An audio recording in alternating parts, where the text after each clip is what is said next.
قرآن مجید میں اللہ تعالیٰ نے ذکر فرمایا اولئک الذین انعم اللہ علیہم من النبیین والصدیقین، نبی کے بعد کس کا ذکر فرمایا؟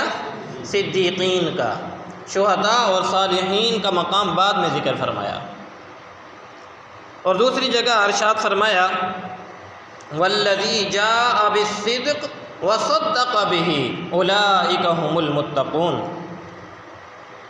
تو پتہ چلا کہ ایک امتی کے لیے جو سب سے بڑا مقام ہے وہ مقام کون سا ہے؟ صدیقیت کا مقام ہے۔ اسی وجہ سے اللہ تعالیٰ نے انبیاء علیہم السلام کی یہ صفت ذکر فرمائی ہے۔ اپنے کلام پاک میں انبیاء کا تذکرہ کرتے ہوئے اللہ نے فرمایا وَاذْكُرْ فِي الْكِتَابِ إِبْرَاهِيمَ إِنَّهُ كَانَ صِدِّيقًا نَبِيًّا۔ ایک اور مقام پہ اللہ تعالیٰ نے فرمایا وَاذْكُرْ فِي الْكِتَابِ إِسْمَاعِيلَ إِنَّهُ كَانَ صَادِقَ الْوَعْدِ وَكَانَ رَسُولًا نَبِيًّا۔ اور ایک اور مقام پہ فرمایا وَاذْكُرْ فِي الْكِتَابِ إِدْرِيسَ إِنَّهُ كَانَ صِدِّيقًا نَبِيًّا۔ یعنی اپنے پیاروں کا تذکرہ اللہ نے اس انداز میں فرمایا کہ وہ سارے سچے ہیں، تو بتائیے سچ کے قافلے میں جھوٹا کہاں شامل ہو سکتا ہے؟ تو سچ کے قافلے میں اگر شامل ہونا ہے تو پھر ہمیں بھی کیا بولنا پڑے گا؟ سچ بولنا پڑے گا، سچ کی عادت بنانی پڑے گی۔ ابو الحسن خرقانی رحمۃ اللہ علیہ فرماتے ہیں کہ سچا وہ ہوتا ہے جس کی دل باتیں کرے، سچا وہ ہوتا ہے کہ جس کا دل باتیں کرے۔ انسان کا دل جھوٹ نہیں بولتا ہے۔ جو آدمی سچ بولتا رہتا ہے نا، اگر اس کی زبان سے جھوٹ نکلے تو دل ملامت کرتا ہے، یار میں نے غلطی کی ہے، میں نے جھوٹ بولا ہے۔ تو ابو الحسن خرقانی رحمۃ اللہ علیہ فرماتے ہیں کہ سچا وہ ہوتا ہے جس کا دل باتیں کرے۔ اور عبد الواحد بن زید رحمۃ اللہ علیہ فرماتے ہیں جو شخص اپنے عمل کے ذریعے سے حقوق اللہ اور حقوق العباد کو ادا کرتا ہو وہ سچا ہے۔ صرف یہی نہیں کہ زبان سے ہم کلامی بس گفتگو ہے، عمل کچھ نہیں۔ اور میں نہیں ایسا آدمی سچا نہیں ہے، سچا وہ ہے جو عمل کے ذریعے سے اللہ کا حق بھی ادا کرتا ہو اور بندوں کا حق بھی ادا کرتا ہو۔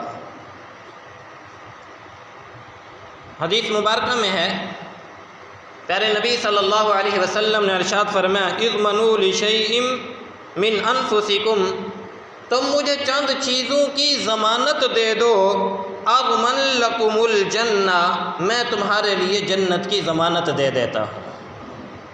یہ کس کی ضمانت ہے؟ دو جہاں کے سردار میرے اور آپ کے پیارے آقا محمد الرسول اللہ صلی اللہ علیہ وسلم کی ضمانت ہے کہ مجھے تم چند چیزوں کی ضمانت دے دو، میں تمہیں جنت کی ضمانت دیتا ہوں، یعنی خود جنت میں تمہیں داخلہ دلواؤں گا۔ یہ ضمانت ہے میرے نبی کی۔ ان میں سے پہلی چیز فرمایا اصدقوا اذا حدثتم، جب بولو تو ہمیشہ سچ بولو، جب بولو تو سچ بولو۔ اور دوسری چیز فرمایا اوفوا اذا وعدتم، جب تم وعدہ کرو تو وعدوں کو پورا کیا کرو۔ وَأَدُّوا اذا تُمِنْتُمْ، اور جب تمہارے پاس امانت رکھی جائے تو امانت کو ادا کرو۔ وَاحْفَظُوا فُرُوجَكُمْ، اپنی شرمگاہوں کی حفاظت کرو۔ وَغَضُّوا أَبْصَارَكُمْ، اپنی نگاہوں کو نیچا رکھو۔ وَكُفُّوا أَيْدِيَكُمْ، اپنے ہاتھوں کو ظلم سے روک لو کہ تمہارے ہاتھوں سے کسی پر ظلم نہ ہو، تمہارے ہاتھ کہیں گناہ میں ملوث نہ ہو جائیں۔ تم مجھے ان چیزوں کی ضمانت دے دو، میں تمہیں جنت کا سرٹیفکیٹ عطا کر دیتا ہوں، ضمانت دے دیتا ہوں۔ قربان جائیے کس قدر آسان اعمال اور کتنی بڑی بشارت ہے۔ ایک اور حدیث مبارکہ میں ہے فرمایا کہ جو شخص ایسا ہو کہ اس میں یہ تین باتیں پائی جائیں، اس کے لیے بڑے سے بڑا نقصان بھی کوئی نقصان نہیں ہے۔ جس کے اندر یہ تین خوبیاں پائی جائیں، یہ تین باتیں پائی جائیں، اس کے لیے دنیا کا بڑے سے بڑا نقصان بھی اسے اس نقصان کی وجہ سے اسے کسی قسم کی کوئی ملامت یا پریشانی نہیں ہوگی۔ ان میں سے پہلی چیز فرمائی صدق الحدیث، جو اپنی زبان کا کیا ہو؟ سچا ہو۔ اور دوسری فرمایا وحفظ امانت، جو امانت کی حفاظت کرنے والا ہے، وعفت فی طعمتی، اور اپنے کھانے میں حرام کو شریک نہیں کرتا، کھانے کی حفاظت کرتا ہے، کھانے کو حرام چیزوں سے بچاتا ہے۔ جس میں یہ تین باتیں پائی گئیں اس کے لیے دنیا کا بڑے سے بڑا نقصان بھی اسے نقصان نہیں پہنچا سکتا ہے۔ اللہ اکبر کبیرہ۔ بلکہ ایک حدیث مبارکہ میں نبی علیہ السلام نے ارشاد فرمایا تحروا الصدق، سچائی کو تلاش کیا کرو، سچائی کے پیچھے لگے رہا کرو۔ جیسے ایک انسان نماز ادا کرنے کے لیے قبلے کی تلاش کرتا ہے، اور اس کو کہتے ہیں تحری قبلہ۔ اسی طرح نبی علیہ السلام فرما رہے ہیں تحروا الصدق، تم سچائی کو تلاش کرتے رہو، سچ کے پیچھے لگے رہو۔ وَإِن رَأَيْتُمْ أَنَّ فِيكُمْ هَلَكَةً، اور اگر تم یہ محسوس کرو کہ سچ بولنے کی وجہ سے میرا نقصان ہو جائے گا تو یاد رکھو وَإِنَّ فِيهِ النَّجَاةَ، سچ بولنے سے تم ہلاک نہیں ہوگے بلکہ سچ تمہیں اس ہلاکت سے بھی نکال کر نجات عطا کر دے گا۔ ان الصدق ینجی، کہ صدق کیا دیتا ہے انسان کو؟ نجات دیتا ہے۔ بظاہر انسان کو لگے گا بس میں اب گیا، میرا تو یہ نقصان ہو گیا، میں بس اب گھاٹے میں پڑ جاؤں گا، لیکن نہیں، میرے نبی صلی اللہ علیہ وسلم کا فرمان ہے، فرمایا کہ اس ہلاکت سے اگر کوئی چیز تمہیں نکالے گی تو کیا چیز نکالے گی؟ سچائی نکالے گی۔ حضرت عبداللہ ابن عباس رضی اللہ تعالی عنہ فرماتے ہیں کہ جس انسان کے اندر 4 خصلتیں، 4 عادتیں پائی جائیں، ایسا انسان فلاح پا جاتا ہے، کامیاب ہو جاتا ہے۔ فلاح کس کو کہتے ہیں؟ ایسی کامیابی جس کے بعد ناکامی نہ ہو، ایسا اللہ کا قرب کہ جس کے بعد دوری نہ ہو، ایسا مقام کہ جس کے بعد ذلت نہ ہو، اس کو کیا کہا جاتا ہے؟ فلاح کہا جاتا ہے۔ تو فرمایا کہ جس کے اندر 4 عادتیں ہوں گی وہ شخص ضرور فلاح پائے گا۔ پہلی چیز فرمایا الصدق، کیا بولنا؟ سچ بولنا۔ یہ انسان کو کیا عطا کرتا ہے؟ فلاح عطا کرتا ہے۔ دوسری چیز فرمائی حیا، کیا چیز فرمائی؟ حیا۔ اور تیسری چیز فرمائی حسن خلق، اور چوتھی چیز فرمائی کہ شکر ادا کرنا۔ جس میں یہ 4 عادتیں ہوں گی وہ شخص ضرور کامیاب ہوگا۔ اللہ اکبر۔ امام غزالی رحمۃ اللہ علیہ فرماتے ہیں کہ صدق کے کچھ مراتب ہیں۔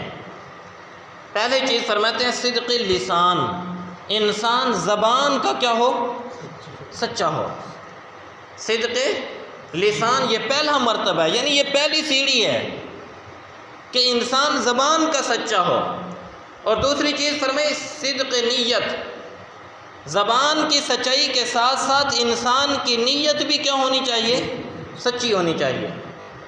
ایک انسان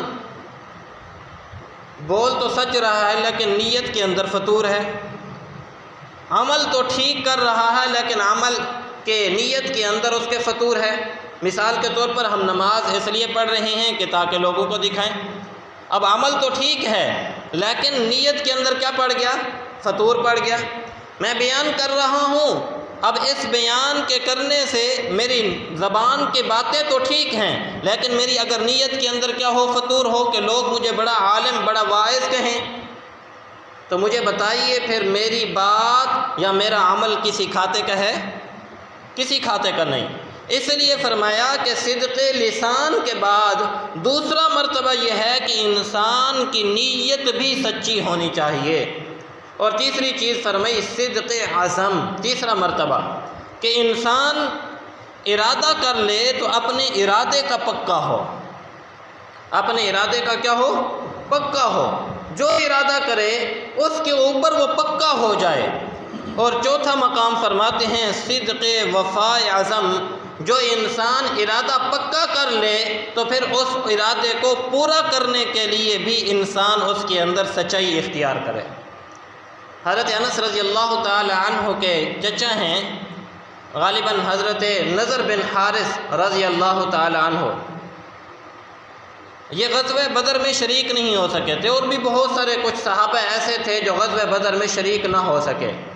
اللہ تعالیٰ نے ان کے بارے میں قرآن میں تذکرہ فرمایا، انہوں نے ارادے کیے کہ آئندہ اگر جنگ ہوگی تو ہم دکھا دیں گے کہ کس طرح لڑا جاتا ہے۔ اللہ تعالیٰ فرماتے ہیں فَمِنْهُمْ رِجَالٌ صَدَقُوا مَا عَاهَدُوا اللَّهَ عَلَيْهِ، ان میں سے کچھ مرد تو ایسے ہیں کہ انہوں نے جو اللہ سے وعدے کیے تھے ان وعدوں کو انہوں نے سچا کر دکھایا۔ فَمِنْهُمْ مَنْ قَضَى نَحْبَهُ وَمِنْهُمْ مَنْ يَنْتَظِرُ، ان میں سے بعض تو وہ ہیں جو اپنے وعدوں کو پورا کر گئے، اور کچھ ایسے ہیں جو ارادہ کر رہے ہیں کہ آئندہ جب جنگ ہوگی تو ہم اپنے وعدوں کو پورا کر دکھائیں گے۔